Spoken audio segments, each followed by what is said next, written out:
सिद्धि की एक आदत थी। उसे इंग्लिश के शब्दों को अपनी हर बात के बीच में बोलने का बड़ा शौक था, खास तौर से स्टॉप। स्टॉप मम्मी जी, ये क्या कर रही हैं? बिल्कुल स्टॉप हो जाइए। कितनी बार कहा है कि किचन में कुछ भी सामान इधर उधर करने से पहले पूछ लीजिए। अरे क्या स्टॉप स्टॉप करती रहती है, तेरा बस चले तो पूरी दुनिया स्टॉप करा दे। और हाँ, सामान इधर उधर नहीं, मैं बस ये देख रही थी कि चीनी कहाँ है, चाय पीने की तलब थी। स्टॉप मम्मी जी, अब ये मत बोलिए कि आपको ये भी नहीं पता कि किचन में चीनी कहाँ होती है। सास को सिद्धि की बात बिना सर पैर की लगती है। वो उससे बहस नहीं करना चाहती, सो वहाँ से निकल जाती है। सिद्धि कमरे में। स्टॉप, मैं कहती हूँ बिल्कुल स्टॉप। मैंने कहा बिल्कुल स्टॉप। नहीं करता स्टॉप बिल्कुल। अरे यार, बिजली की वायर जोड़ रहा था, तुमने स्टॉप होने के लिए बोला और ये देखो क्या हुआ, करंट लग गया। अब करंट लगने पर चिल्ला रहा हूँ तो भी स्टॉप। अरे चाहती क्या हो तुम?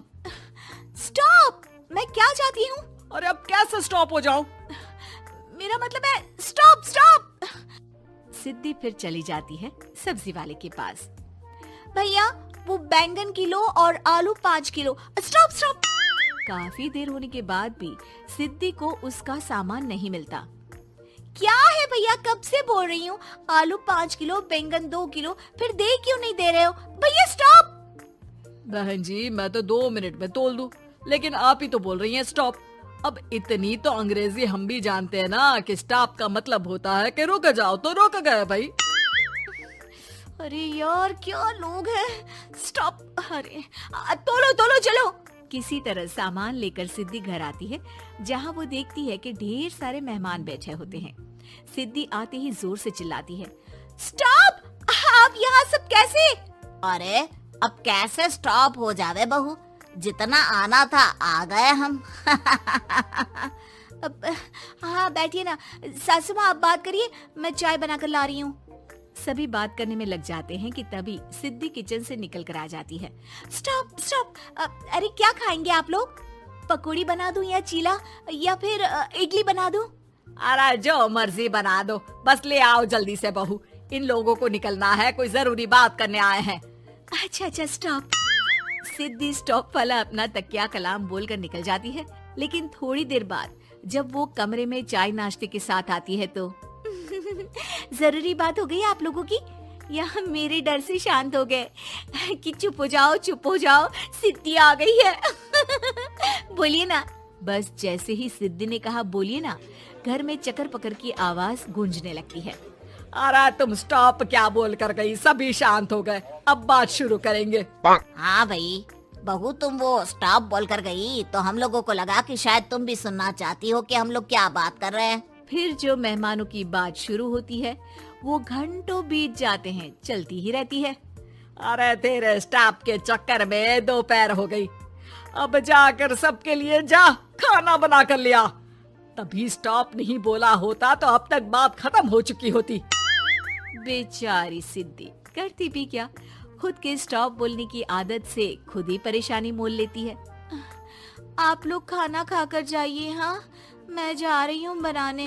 मम्मी जी, लेकिन स्टॉप, मैं ना खाना बना कर लाती हूँ। सिद्धि सबको खाना खिलाकर विदा करती है। पूरी तरह से थक चुकी सिद्धि शाम को पार्क में वॉक करने जाती है। स्टॉप यार, आज तो मैंने बहुत खा लिया, पेट लग रहा है कि फट ही जाएगा। सहेली एक जगह खड़ी होकर सिद्धि की बातें सुनती है।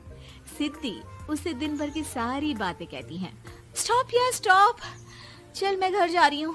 सोचा था थोड़ा वॉक कर लूंगी, पेट हल्का हो जाएगा।